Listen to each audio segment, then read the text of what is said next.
tous aujourd'hui, le Pays d'Auge. Alors le Pays d'Auge, eh bien, ce sont des vallées verdoyantes, le bocage. C'est le cidre bien sûr, les fromages, le camembert, le pont-l'évêque, le livaro, les pommes et les pommiers en fleurs. C'est aussi des villes de peintres qui ont été tant séduits par ces belles lumières de coucher de soleil, de Trouville-sur-Mer, de Honfleur.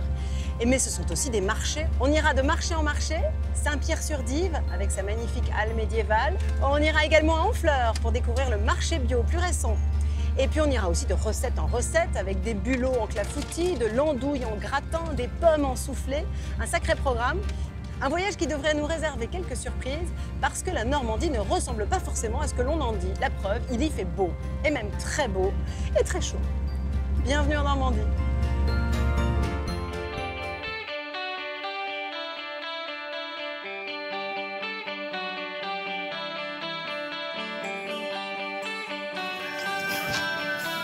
« 6 h du matin, comme tous les lundis, le grand marché de Saint-Pierre-sur-Dive s'anime.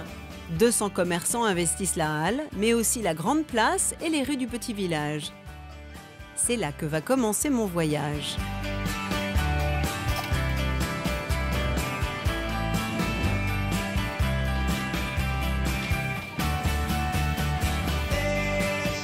38 ans que Jean-Luc installe ses charcuteries au même endroit, sous les arcades.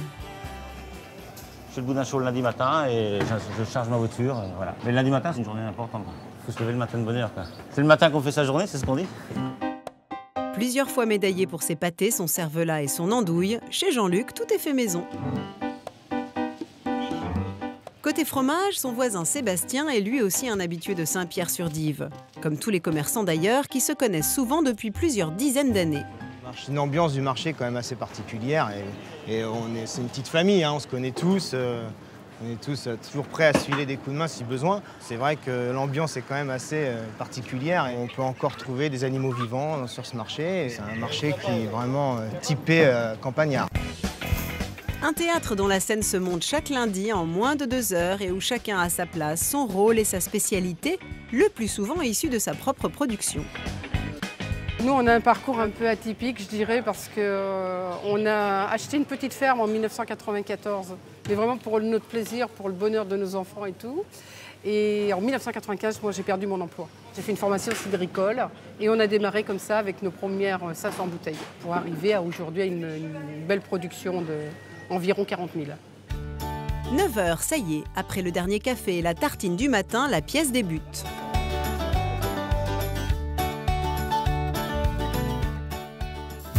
Première mission, se garer, et il y a du monde.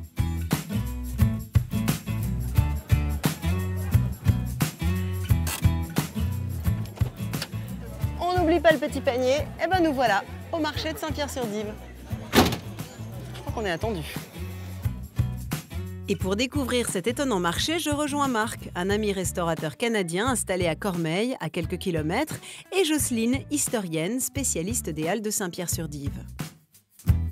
Bonjour Marc, bonjour Jocelyne. Salut. Ça nous embrasse. Bienvenue au marché de Saint-Pierre-sur-Dive. Merci, c'est la première fois pour moi. Toi, tu connais? Oui, je connais. On va les visiter. En plus, on a un soleil radieux aujourd'hui. Donc, franchement, il n'y a rien de mieux pour vous accueillir à Saint-Pierre-sur-Dive. C'est notre marché traditionnel. Alors, justement, ce marché, il se tient toutes les semaines? C'est un marché qui a lieu tous les lundis matins. Et puis qui est vraiment très fréquenté. Les gens aiment bien encore les marchés, on se rend compte. Il y a beaucoup de monde. C'est une vraie tradition française, ça. Je crois que je vous ai emmené quand même sous la halle. La célèbre halle. La célèbre halle, où là, il y a une température qui est superbe aujourd'hui. Eh ben, ça tombe bien, parce On y va, qu'effectivement, il y a une petite chaleur. Historiquement, ce marché moyenâgeux était un marché aux bestiaux, une immense foire sur les grands axes commerciaux normands. Moi, je me souviens, j'étais toute petite, la grand-mère venait à ce marché, elle vendait ses œufs, le lapin, et le temps, le grand-père, il allait faire un petit tour aux animaux, lui. C'est beau, Vous voyez cette halle du XIe siècle. Hein. 11e siècle, ah oui, donc vraiment médiéval. Qui a été détruite à 75% lors d'un bombardement en 1944. Et là, on ne dira jamais assez que l'administration des Beaux-Arts n'a pas hésité à reconstruire l'ancienne halle à l'identique. Est-ce que vous remarquez, il n'y a pas de toile d'araignée? Ah oui, vous avez des longs balais dans la région, nous, à Saint-Pierre, voilà, on a du matériel. Mais non, pas du tout, c'est pas ça. C'est que c'est du bois de châtaignier. Ah, et le bois de châtaignier n'attire pas les araignées, ou très peu d'araignées quand même. Si Jocelyne est intarissable sur l'histoire de la Halle, Marc, lui, est là pour faire ses courses et cuisiner avec moi un plat typique de la région, et il a justement besoin de cidre. Pour cuisiner, j'aime bien prendre ce cidre. C'est parce donc qu'il est très demi-sec? parfumé. Ouais. C'est super pour, avec les oignons et tout ça, il parfume très bien. Ça, c'est le fin du fin. Ben, moi, j'aime bien cuisiner avec celui-là. Ensuite, pour boire, je préfère le brut. Le brut, On vous fait un peu goûter comme alors toi. le brut, on vous fait goûter le cidre brut alors. Vous connaissez le cidre? Oui, très très bien. Très très bien. Ouais, bah oui. À la vôtre. Santé, hein. On est bien accueillis en Normandie. Hein. Bah oui. C'est bon ça. Il est très agréable, Il est agréable très à boire. fruité. Oui. C'est bon. Hein, Ah ouais, très, vraiment. Il y a une bulle fine, mais qui est présente. Le concours du plus petit verre du monde a été remporté. Haut la main par le Pays d'Auge. Peut-être vous en prendre une petite caisse dans ma voiture. Hein. J'ai de la place dans le coffre. Bon, maintenant, on va aller maintenant à la charcuterie. Ah, De l'autre côté, andouille. en douche. C'est pas pour toi, hein. Mais avant, je vais vous emmener vers un endroit magique encore de Saint-Pierre. Ah, d'accord. À découvrir encore. Vous allez voir aussi.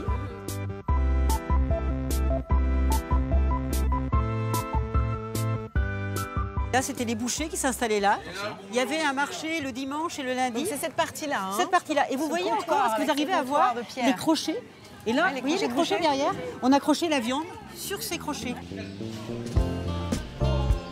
Moi, je voudrais faire mon petit marché de mon côté et puis je vous laisse aller faire le vôtre. Ok, merci. Allez, à Jocelyne. bientôt. Salut. Au Merci revoir. beaucoup. Merci. Marc, à bientôt. Bye, à bientôt. Bye, à À la bientôt. semaine prochaine. Merci pour la visite. Pas de problème, merci. Au revoir. Bon, je t'amène là-bas. Pour sa recette de gratin d'andouille de vire au camembert et au cidre, Marc rejoint donc Jean-Luc, notre charcutier médaillé, installé à l'extérieur sous ce que l'on appelle les hallettes. Enchanté. Bonjour, moi aussi. Salut, ça va bien? Impeccable. On fait ce petit tour de marché? Eh ben, on oui. fait notre petit tour de marché et on venait chez vous avec une intention bien déterminée Oui. de vous acheter de l'andouille. Ah, vous êtes bien L'andouille tombé. de Guéméné, bien sûr. Ah non. L'andouille maison. Ah non, L'andouille dans fait des maison. maisons, c'est pour ça. Je sais, madame, c'était une mauvaise plaisanterie. Je reconnais. Alors, Voilà, elle est l'andouille. toujours brune à l'extérieur, comme ça. C'est la fumée qui crée Voilà. cette couleur. Je la fume assez là, elle est bien fumée, je la fume assez longtemps. La cuisson, elle se fait dans l'eau? Oui, dans l'eau et en général, on met des épluchures d'oignon. Pour le Des goût et ça donne la épluchures couleur d'oignon. aussi. C'est pour ça que des fois, elle est bien noire parce qu'il y a des épluchures d'oignon qui donnent un peu la couleur. Très très bon. Elle est très bonne parce que Il a fumé, hein. T'as vu? on sent que les boyaux sont bien rincés. Ouais, mais oui. le fumée est présente, mais pas trop dominante non plus. Oui, bah, c'est du travail parce que bon, c'est vrai que les boyaux, l'andouille, il faut gratter les boyaux, les Bien rincer sûr. plusieurs fois, on les réduit à l'eau bouillante, on les rince et après on les détaille, on les coupe pour justement, et puis après on assaisonne notre andouille. Voilà. Merci, Jean-Luc. C'est moi qui vous remercie. Merci, puis bonne fin de Au journée. revoir. Et au revoir.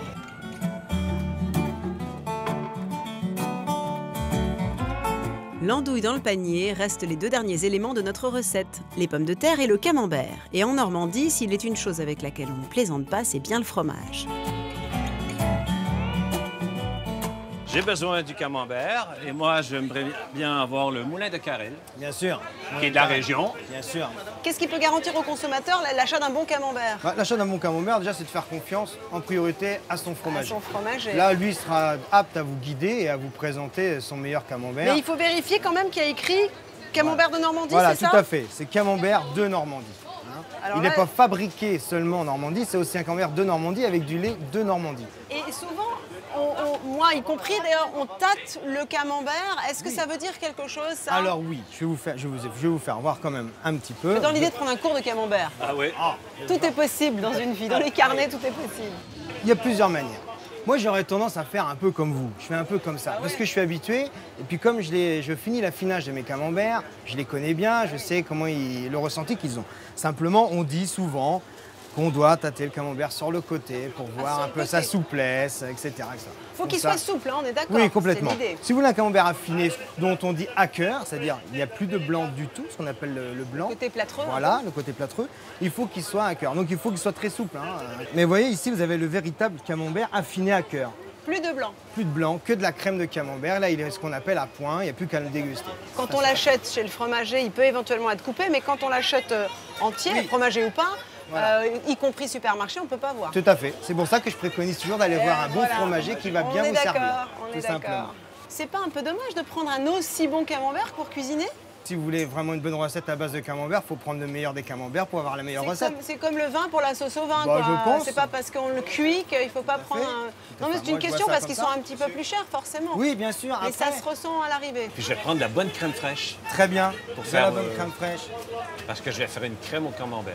Ah, magnifique. Ah, crème plus camembert. Ah oui. Et en crème normande, malgré son accent québécois, Marc s'y connaît bien. Oh là là! Ah, ça c'est de la vraie crème, ça. C'est de la bonne. Ça, c'est de la vraie crème. Magnifique. Ah oui, regarde. Vraie crème fermière, crue, bien entendu. Vous pouvez me plonger une petite cuillère ou Ah, n'importe je vais quoi. essayer de vous trouver J'ose quelque pas mettre le chose. doigt quand même s'il y a la télévision, ça craint un peu le boudin. Mais là, ça fait tellement envie. Tu sais, c'est pas le pot de confiture, moi, c'est le pot de crème. Allez, 2 cuillères. Mais voilà. Ah ouais, magnifique. Tenez, je vais goûter ça. Merci.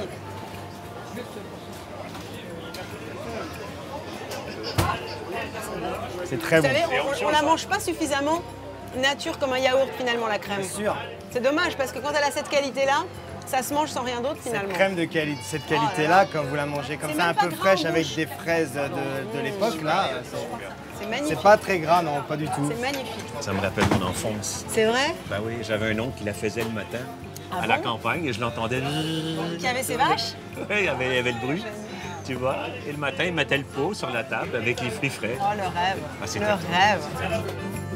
Et forcément, Sébastien, maître affineur, va nous faire le grand jeu. La trilogie des fromages normands, camembert, Livaro et Pont-l'Évêque. Très bon. C'est très très bon. Très très bon. Il est extrêmement parfumé.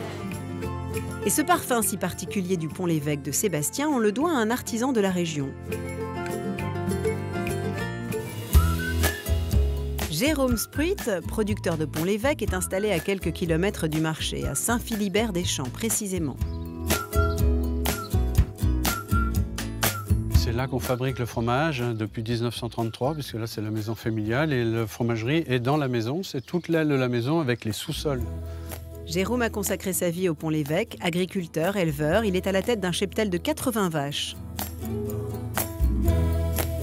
Comme chaque matin, Jérôme s'attaque à la fabrication 1 heure après la traite.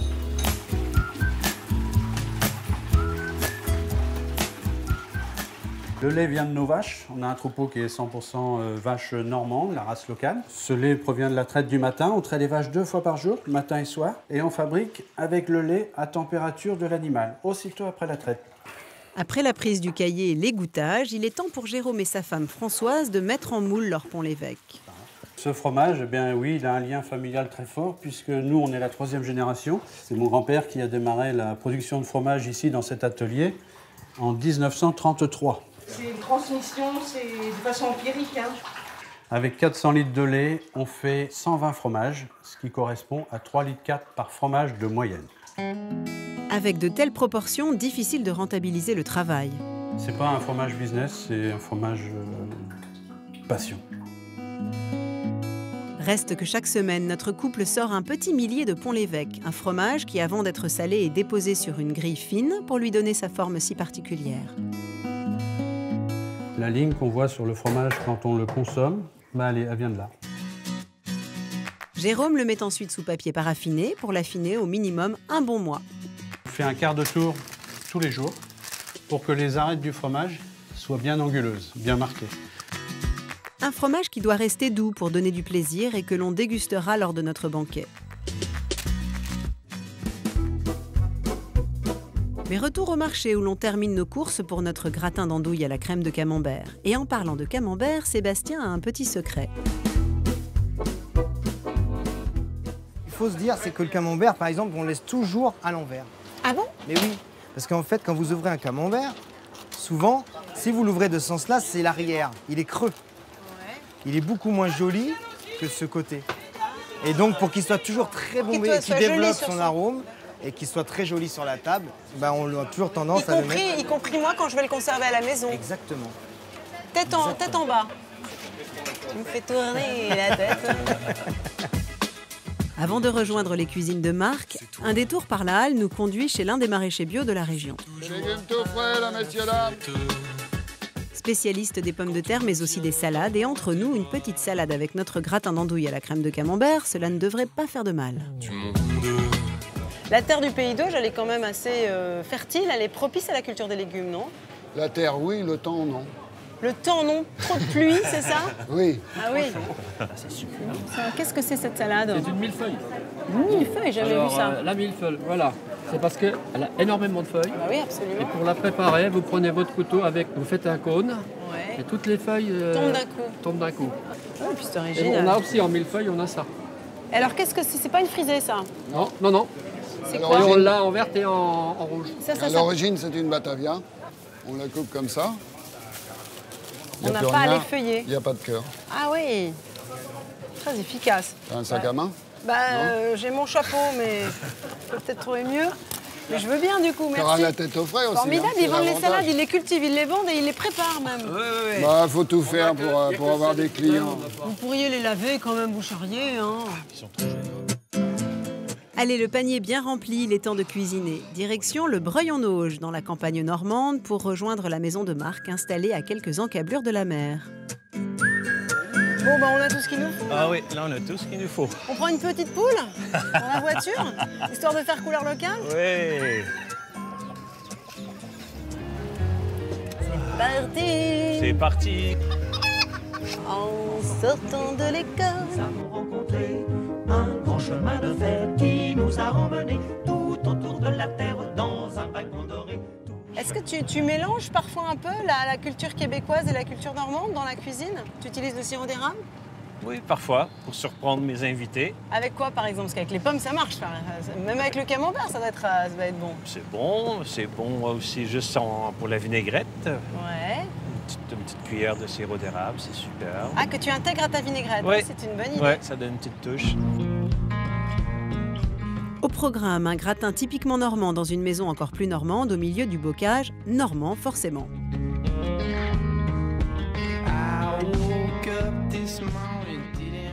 Et voilà. Et hop là, magnifique.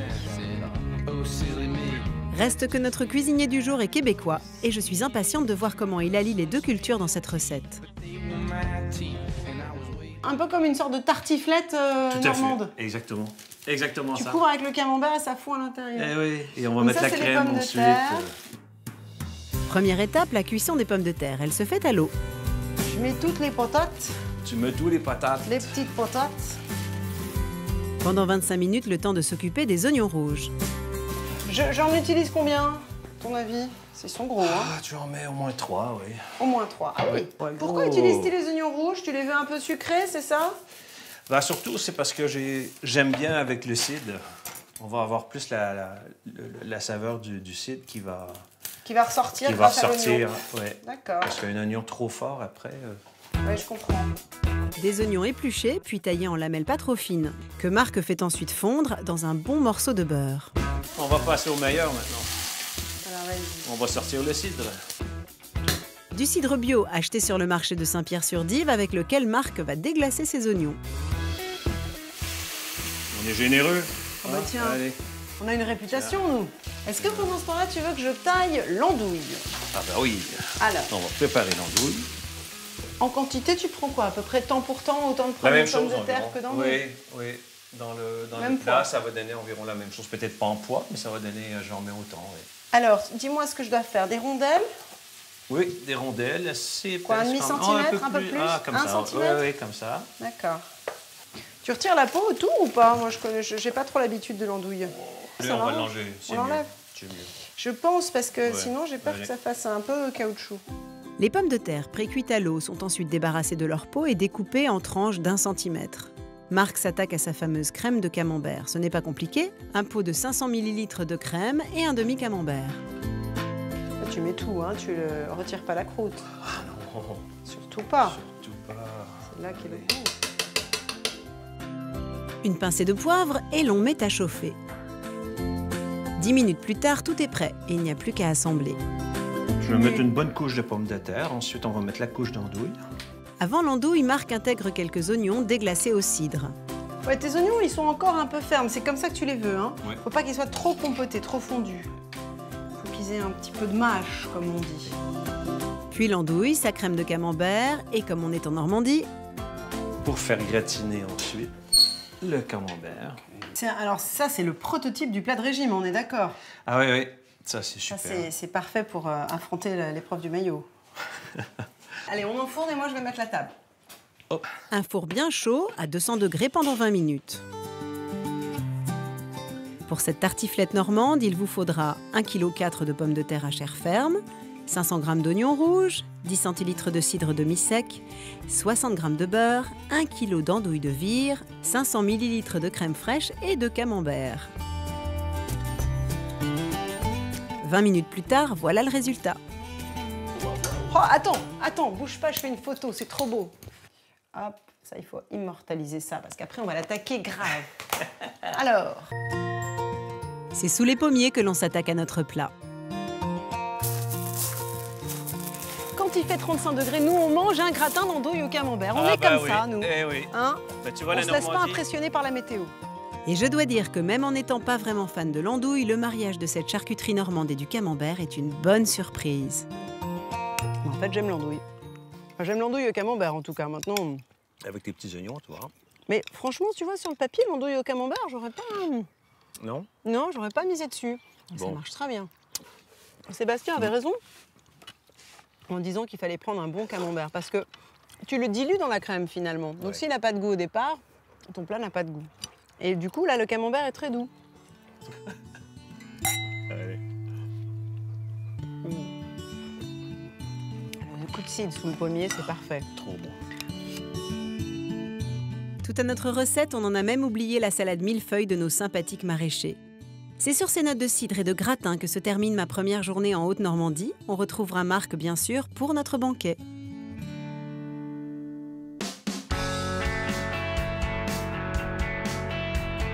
C'est à Trouville-sur-Mer que je me réveille le lendemain matin, face à la mer, sur ces côtes normandes si bien éclairées par le soleil. Bonjour, bonjour. Et ben après les agapes de la veille, moi j'ai bien dormi. Les embruns ont fait leur effet. Maintenant, je vais me rendre sur le port de Trouville, où à mon avis l'activité bat son plein, comme tous les matins. C'est le premier port de pêche du maquereau, le maquereau de Trouville, il a même un label. Et je vais y rencontrer Victor, qui est pêcheur, mais pêcheur amateur, et qui va me raconter un peu comment ça se passe dans les halles de Trouville. Si Micheline veut bien démarrer. Ce qui n'est jamais gagné le matin quand même, hein. C'est un peu comme moi.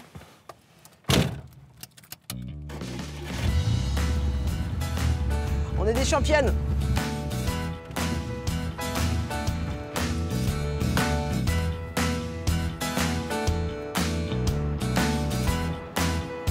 Victor s'est levé bien plus tôt que moi ce matin. Il faut dire que le maquereau est plutôt matinal. Un maquereau chéri par les Trouvillais. Le maquereau, c'est quand même l'emblème de Trouville, hein, quand même.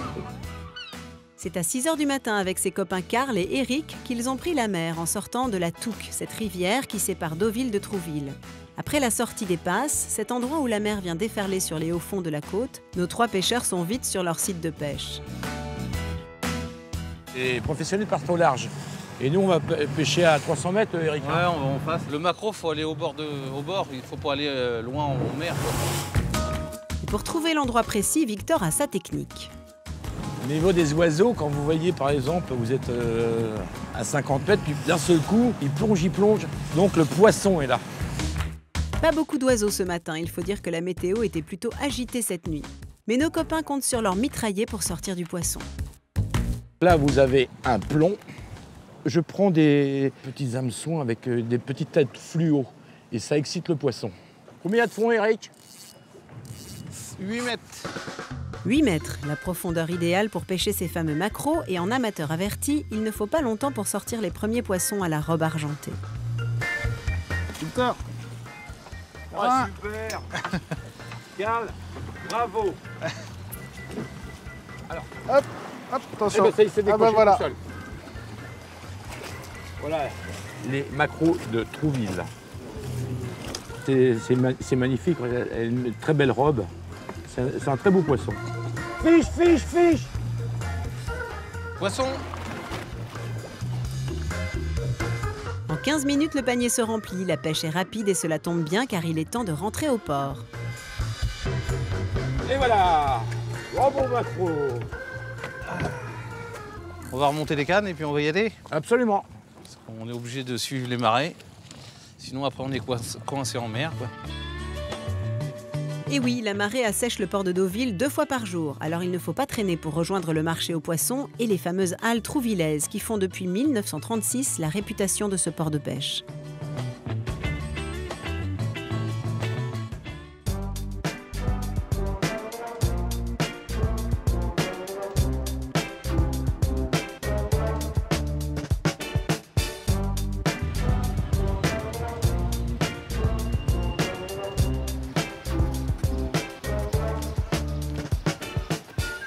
Bonjour Victor. Bonjour Julie. Oh bah, je vois que la pêche a été bonne. Oui.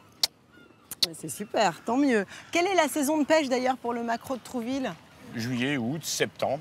C'était très bonne Septembre, hein, c'est vraiment l'été quoi. Ouais, vraiment. C'est là qu'il est quoi? Le plus gras, le plus charnu? Ouais, absolument, oui. Il est bien épais et bien rond. Victor, grand pêcheur devant l'Éternel, est aussi un fin gastronome. Alors direction la poissonnerie de son ami Robert. Alors on se pose où? Oh là là, c'est magnifique ces étals de poissons. Pour goûter à sa célèbre recette de rillettes de maquereau. Bonjour cher Robert. Bonjour jolie dame. Bravo pour votre bel étal de poisson. Bonjour. Bonjour. Alors où est-ce qu'on s'installe Victor? Ici? On se met là? Installe-toi. Un petit verre de vin blanc quand même. Bah oui. Eh ben oui, allons-y pour le verre de vin blanc, ça se refuse pas. Bien sûr. Il est quoi? Il est 8h30? Il est... Vous savez quoi les Français, on est dans la panade quand même. Hein. Alors le matin c'est ça, petit déjeuner c'est rillettes de maquereau, verre de vin blanc. Plutôt vers 11h, là c'est mieux. Ah bon, d'accord. Oui, à 11h ça, c'est mieux là. À quelques heures près, ouais, voilà. on y est quand même. Tout à fait. Eh ben, allons-y. À consommer avec modération. Alors voilà. Ah bah ça, oui, ça se refuse pas, c'est sûr. Je vous ai présenté mes petites rillettes. Oh, magnifique, tout en fleurs. C'est somptueux. C'est vous qui avez fait ce dressage là? Absolument tout. Je ne vais pas vous demander votre recette, j'imagine qu'elle est un petit peu personnelle, voire secrète. Mais maquereau, gros maquereau bien gras, voilà. Bien frais. Absolument. Et après on leur fait quoi? Prenez une grande poêle, ouais. De l'huile d'olive, du vin blanc, du citron, j'ai du romarin, de la bourrache, de la mélisse. Vous faites un petit courbouillon quoi? Ah oui, je laisse réduire. Je mets des pétales de rose. Et donc... pourquoi les pétales de rose? Parce qu'on le sent vraiment à l'arrivée? Ouais. Ça donne un... Vous êtes un romantique vous, hein. Ça c'est votre côté Gustave Flaubert. Et après, c'est là que c'est le plus dur. Il faut méticuleusement qu'il n'y ait pas une seule arrête. Mais oui. Et ça demande beaucoup de temps. Pour les rillettes de maquereau façon Victor, retenez qu'il faut 5 maquereaux bien gras cuits dans un courbouillon, confectionné avec un bouquet garni de romarin, de bourrache et de mélisse. Un verre de vin blanc, un filet d'huile d'olive, un jus de citron et quelques pétales de rose. Pour sa crème de rillettes, c'est plus simple. 150 ml de crème liquide et du jus de citron. Après, c'est une affaire de patience.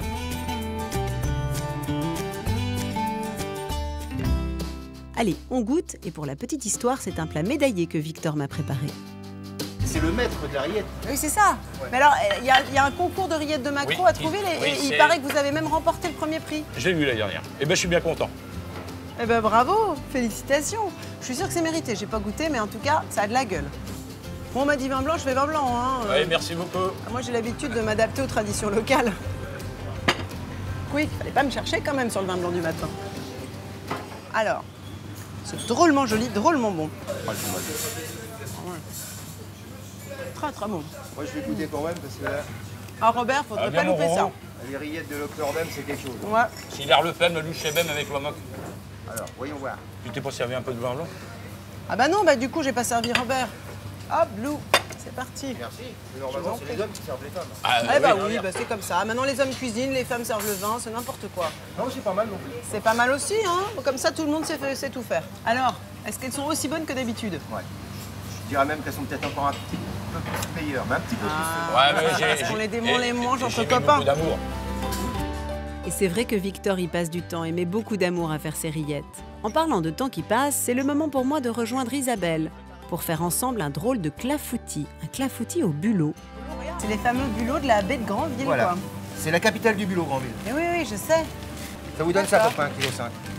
Eh ben très bien. Voilà. Ok, merci. À tout à l'heure.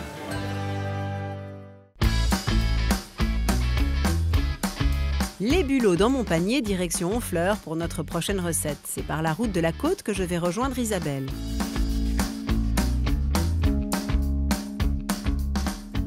Honfleur, un nom qui suffit à nous faire rêver, célèbre presque dans le monde entier, la ville des peintres, Eugène Goudin, Gustave Courbet, William Turner.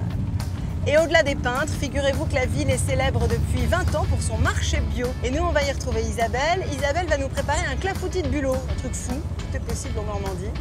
Alors les bulots, je m'en suis chargée, mais Isabelle va acheter le reste des ingrédients.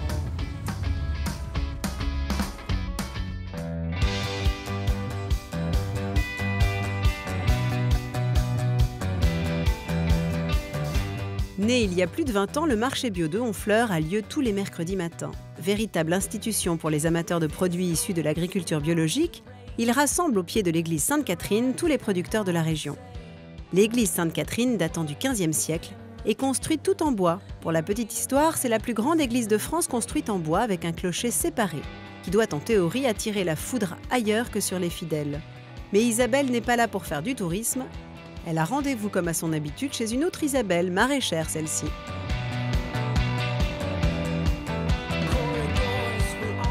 Bonjour Isabelle, vous allez bien? Ça va et vous? Très bien, je vais prendre une botte de carottes. D'accord. Voilà, je la mets dans le panier. Très bien. Des oignons également, nouveaux. Qu'est-ce que vous avez à me proposer? Alors, très bien ça, c'est parfait. Ouais, c'est parfait. Merci beaucoup. Du persil.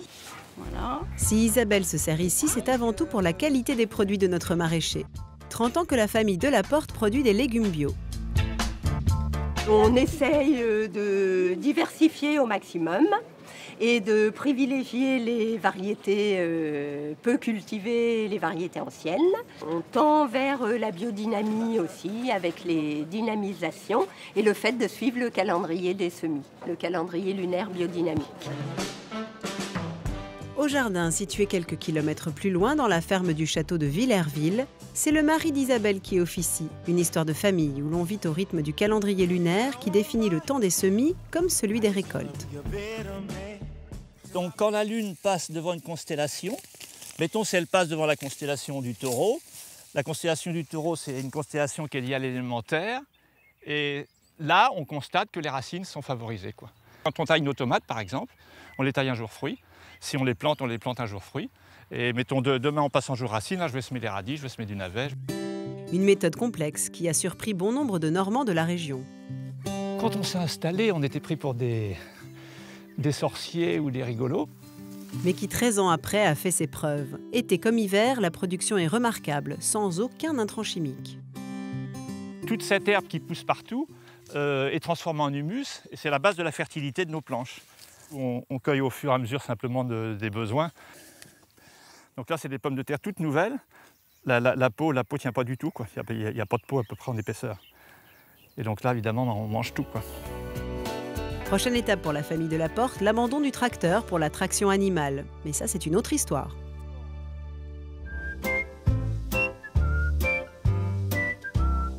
Allez, il est temps de rejoindre Isabelle, de retour du marché et déjà en cuisine.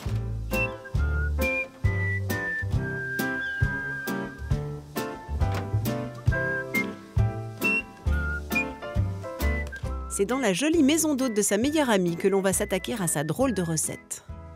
Bonjour Isabelle. Bonjour Julie. Je vous retrouve dans votre maison de poupée. C'est très bien. mignon. Ouais, très joli cet endroit. Et voilà les bulots tout frais du marché. Super. Ah oui. Ils sont locaux. Voilà. Pêcheurs. Ben Direct oui, pêcheurs. bien sûr. Très bien. Et alors, on va faire un clafoutis de bulot. Ça existe voilà. Ça existe chez moi. Je me suis dit, pourquoi pas les cuisiner et les intégrer à un clafoutis avec de la crème, etc., des œufs. Mais pas sucré, hein, rassurez-moi. Salé. Salé, on est bien d'accord. Ouais, donc c'est un peu la cerise normande, le bulot. Un peu. Isabelle commence sa recette par la cuisson des bulots, une cuisson lente au court bouillon. L'idée, c'est que ce soit très assaisonné. Pour oui, ne pas que, soit bien relevé, voilà, hein. pour que le bulot soit fade. Donc, il y a du sel, les grains de poivre, un bouquet garni que j'ai préparé d'ailleurs. Voilà, tout dedans. Voilà, on met tout dedans. Je mets tout? On met tout. Ah oui, bien salé. Soit vraiment très salé. Avant de cuire les bulots, il est préférable de les rincer abondamment. On démarre à l'eau froide, on les couvre d'eau froide. Ah, la carotte, j'ai oublié, excusez-moi. Ah, la carotte. Et l'oignon, bien sûr. La carotte qui change tout. La cuisson lancée, Isabelle s'attaque au pesto. Un pesto d'herbe, c'est d'ailleurs l'idée forte de sa recette. Là, en fait, avec des herbes que vous voulez, hein, ça peut être persil, persil, voilà, et coriandre. Les herbes effeuillées et nettoyées sont ensuite ciselées. J'ai mis là un petit ciseau super Oh là là, facile là. ciseau à herbe. c'est Ciseau à herbe, voilà. On peut ciseler ça. Pas se ciseler les doigts, mais Attention les doigts. j'y vais là comme ça. Voilà, hein, très j'avoue bien. que j'ai jamais fait. On y va, franchement. Voilà. On met tout au milieu. Et Voilà, on ferme. exactement. Isabelle ajoute ensuite une cuillère à soupe d'amandes en poudre pour lier son pesto, un zeste de citron, un filet d'huile d'olive, une pincée de sel et passe le tout au mixeur. Alors là, vous ne mettez pas d'ail. Alors on met pas d'ail, non, parce que je trouve que faut garder le côté herbe. Je trouve le côté herbacé, voilà. Donc je mets pas d'ail. Le pesto est réservé. Isabelle s'attaque à l'appareil à clafoutis en commençant par battre 4 œufs entiers. Après on va ajouter la farine, sans faire de grumeaux. Ouais, c'est tout simple, hein, pareil avec la clafoutis. Des œufs, de la farine, de la crème, c'est tout. Je vais travailler. Hein. Oui, je vois ça. Hein, je dis tiens, fleur de lait cet après-midi, impeccable. Voilà. Vous avez raison, vous me mettez à l'épreuve. On rajoute ensuite la crème, un peu de sel et du poivre et c'est fait. Il est temps de décoquiller nos bulots et c'est là qu'Isabelle a son petit secret. Si on veut les manger nature, mieux vaut les laisser refroidir dans le courbouillon. D'accord. Là, on va les travailler. Là, on va donc, les cuisiner. voilà, là, on va les travailler, donc c'est pas très grave. Et puis on veut qu'ils soient plus rapidement froids. Travailler, c'est le terme, car décoquiller 1 kilo de bulots brûlants, c'est du boulot, sachant qu'on ne mange pas tout dans ce coquillage. On enlève l'opercule qui est sur le dessus, voilà. On sort la petite bête. Alors normalement, vous voyez là, l'intestin est resté dans le fond du bulot, ce qui est très bien, parce que moi j'évite de le mettre, de le manger. Et alors, j'ai entendu dire que le bulot était en passe de devenir une IGP. Exactement. C'est ça. Alors le bulot de Granville, donc pêché dans la baie de Granville et pas très loin, voilà. Il va devenir l'identité de la Normandie pour ce petit coquillage qui est pêché en fait dans l'ouest du Cotentin, le haut de la Bretagne, jusque dans le sud, c'est tout. Il n'y en a pas ailleurs. Ah, il n'y en a pas ailleurs en France. Non, D'accord. du tout. Les bulots décoquillés, nettoyés et calibrés, on peut passer à l'assemblage dans un ordre bien précis. On les enrobe. Voilà. Ça sent très bon, hein. On a la coriandre, le citron qui ressortent, là, c'est très agréable. Le moule bien beurré, on y verse ensuite l'appareil avant d'y rajouter nos bulots.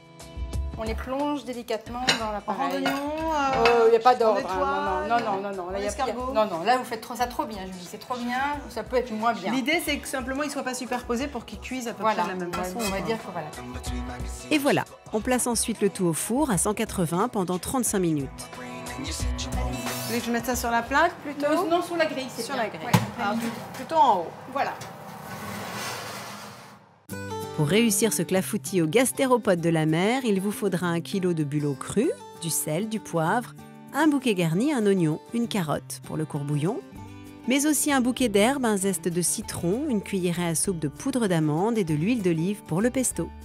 N'oubliez pas les 4 œufs, 75 g de farine, 50 centilitres de crème liquide, le sel et le poivre destinés à l'appareil à clafoutis. Pour déguster cette recette maison, Isabelle a convié sa meilleure amie, une autre Isabelle, propriétaire de cette jolie maison d'hôtes. Voilà. Alors j'attaque, Isabelle? Oui, je vous laisse un peu chaud encore. allez-y. Ça se mange tiède en fait. Ça se mange hein, ça, voilà, oui, voilà. pas trop chaud. Voilà. En fait, c'est entre le phare. Voilà, c'est sur le et phare salé, clafoutis, exactement. c'est ça, un phare salé. Phare salé. Il y a un côté flan, comme vous dites, qui est très agréable parce que c'est léger. C'est pas, ça pourrait être une quiche finalement s'il y avait une pâte. Mais il n'y a pas de pâte, voilà. Et il y a quand même le plaisir des bulots croquants. C'est vrai. Parce que c'est vrai qu'on aime bien mâcher. D'où l'intérêt qu'ils soient justement pas trop cuits et quand même assaisonnés. C'est assez ludique parce qu'on va chercher le bulot, Voilà. c'est un peu l'effet surprise. Une bonne idée de recette pour un déjeuner sous le soleil normand. Et ici, impossible de finir un repas sans fromage. Un pont de l'évêque. Ah, mais bien sûr, on ne peut plus local là. Voilà. Il est très bon. Le fameux petit goût de noisette. Sachez que là, c'était l'apéro. Hein. C'est vrai. Ah oui, on se retrouve tout à l'heure pour déjeuner à la ferme Saint-Siméon, si vous êtes d'accord. Avec un petit clafoutis, rebelote. D'accord. Et il y aura un peu de fromage aussi, je pense. C'est vrai. Ouais. Je me sers une petite tranche pour la route.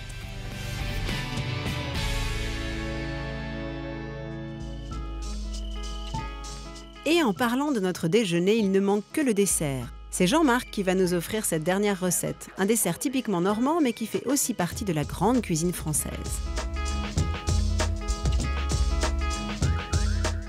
Jean-Marc, figurez-vous qu'il est cuisinologue. Me demandez pas ce que c'est, j'en sais rien du tout.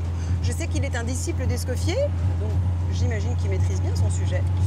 Et j'ai hâte de goûter son soufflé aux pommes, d'autant plus qu'il doit y avoir un petit peu de calvados, ce qui n'est pas fait pour me déplaire.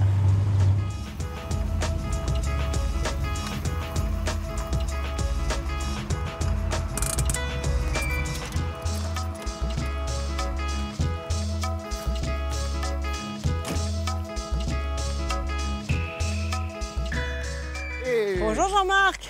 Bisous Julie. Ça grimpe. Comment vas-tu? Mais très bien. Bon. Très bien. Tant que je suis en Germaine t'a Normandie. amené jusque-là? Oui, c'est ça, difficilement. Difficilement. Jean-Marc est enseignant et professeur de cuisine, un métier qu'il a choisi par vocation. Il faut que tu me racontes un peu ton parcours. Moi, avant tout, ce que je cherche à faire avec mes jeunes, c'est de leur transmettre une passion. D'accord. Hein, Donc c'est apprendre la cuisine dans son entier, dans son histoire entier, comprise. Histoire comprise, ça parce que on peut pas savoir où on va sans savoir d'où on vient. Bien sûr, on ne C'est peut pas de moi, connaître hein. la C'est technique pas de sans moi. connaître l'histoire. Voilà. Alors, qu'est-ce que je peux faire pour toi? Eh ben, on va passer de l'autre côté, on va commencer par s'équiper. Et justement, aujourd'hui, c'est une page d'histoire de la gastronomie française que Jean-Marc va nous enseigner, avec une recette du gastronome et cuisinier Auguste Escoffier. Oh là là, le fameux guide culinaire. Le fameux guide culinaire. Magnifique. Alors ça, c'est une édition de... Celle-ci, elle est de 1912, tu vois. C'est très impressionnant, ça. Et donc, dans ce fameux guide culinaire, tu as toute la recette du soufflé glacé. Le temps de passer un tablier et c'est parti. Première étape de notre soufflé, il faut passer les pommes au four pour en récupérer la pulpe. Donc 190, 180, 190, et là, D'accord. on est parti pour au moins une demi-heure. Très bien. C'est bon pour toi? C'est là que les choses se corsent. Jean-Marc va préparer une meringue à l'italienne et un appareil à bombe, sorte de mousse qui donnera un côté aérien à notre soufflé. Pour cela, je commence par séparer les blancs et les jaunes de 6 œufs. Jean-Marc, de son côté, met 120 g de sucre à chauffer avec un peu d'eau pour sa meringue. Et quand le mélange a atteint 100 degrés, il commence à battre les blancs en neige. Puis il incorpore le sirop quand il a atteint 120 degrés environ.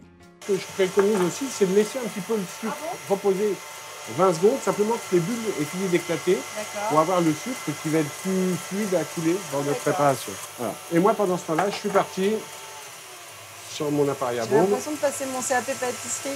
C'est vrai? La meringue italienne terminée, Jean-Marc s'attaque à son appareil à bombe en battant les 6 jaunes d'œufs auxquels il a rajouté 150 g de sucre semoule préalablement chauffé dans un peu d'eau. Et voilà. Alors on continue de faire tourner?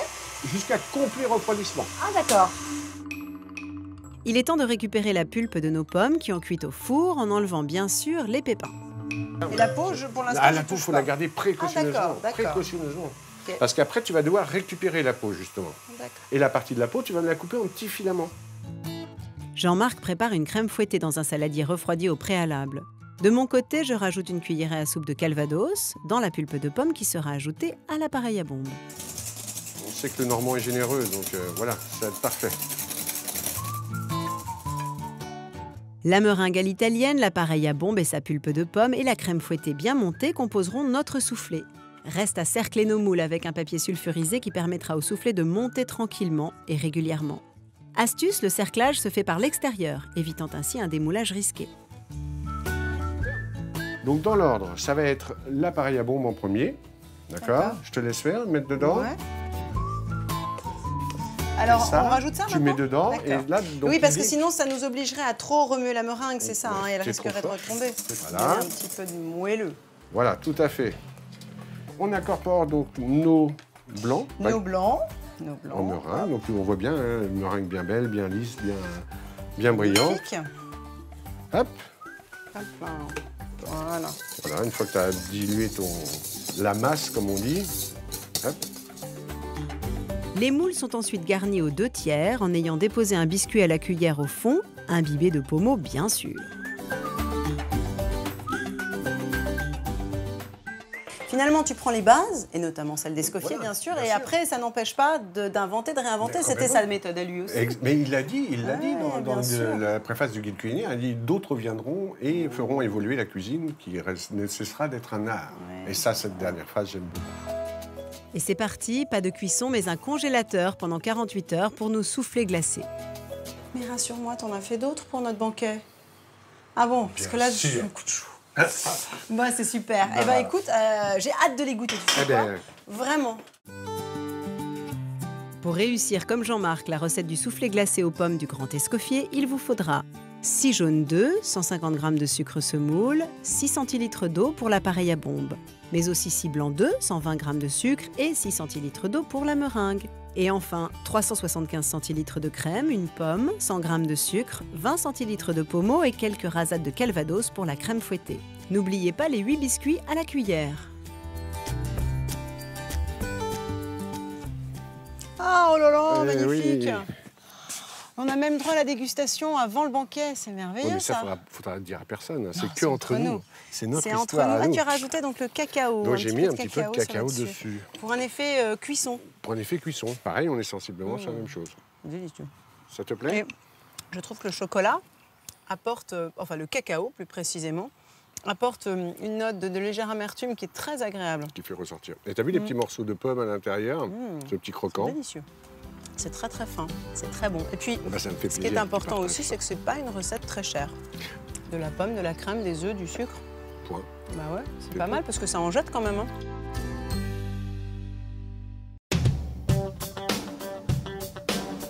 Allez, il est temps de rejoindre tous nos amis pour notre banquet à quelques kilomètres de chez Jean-Marc. L'occasion de traverser ce bocage normand si beau et si fleuri. C'est à la ferme Saint-Siméon qu'ils nous attendent et c'est le chef Sébastien Faramond qui m'accueille dans cet endroit historique. Bonjour Sébastien. Bonjour Vivi. Quel endroit! C'est magnifique. Ouais, c'est magnifique. Oh bah, je vous embrasse. Alors ici, c'est vous le chef? C'est ça, oui. C'est une très très belle maison, Ouais, hein. très belle Assez maison. légendaire, non? Il y a des peintres. Oui, c'est au lieu de l'impressionnisme. Un haut lieu de l'impressionnisme, ouais. Je me suis laissé dire Voilà. qu'Eugène Boudin était resté ici pendant tout à quelques fait, ouais. temps. Construite au XVIIIe siècle, cette maison est entièrement faite en bois, comme l'église d'Honfleur, un savoir-faire des charpentiers de marine de l'époque. Elle a aussi la particularité d'être entièrement recouverte d'ardoises qui reflètent de toutes parts les rayons du soleil. On raconte que les peintres avaient eux-mêmes décoré les volets de leurs peintures. Vous m'emmenez? Ouais. On comprend en arrivant sur cette terrasse qu'Eugène Boudin ait trouvé l'inspiration pour peindre les fameux ciels changeants de l'estuaire qui lui ont valu sa réputation de roi des cieux. Bonjour tout le monde. Bonjour On voit que vous êtes tous là. C'est mon anniversaire, il y a quelque chose? Voilà. Bonjour Victor. Victor, notre pêcheur de maquereau, Jean-Marc le professeur, Isabelle et son clafoutis au bulot, Marc le québécois fan de l'andouille de Vire, et Jocelyne, notre historienne, sans oublier Jérôme, le producteur de Pont-l'Évêque. Tout le monde est là. Mettez-vous à l'ombre parce que je crois que c'est bienvenu.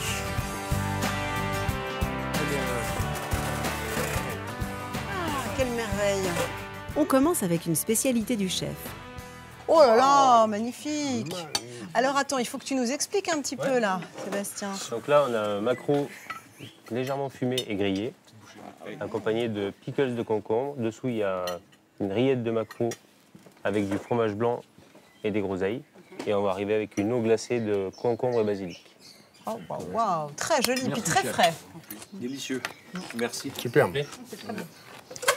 C'est exquis. Voilà, c'est ça. Mais ça va avec la température.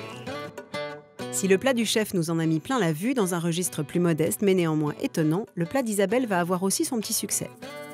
Alors là, vous allez goûter un clafoutis. Et là, Non pas de pommes, non pas de cerises, mais un clafoutis de bulot. Voilà. C'est fou ça. Voilà. J'ai repris un peu l'idée d'escargot en faisant un pesto d'herbe, en l'enveloppant de pesto d'herbe et le mettant dans l'appareil avec la clafoutis. C'est vraiment... c'est délicieux. Super. Très sympa. Franchement, c'est délicieux. Oui, oui, oui.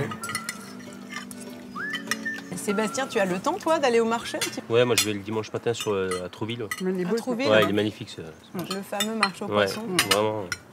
Marché aux poissons, légumes. Producteur, ouais. Petits Ça producteurs. t'inspire? Ouais, carrément.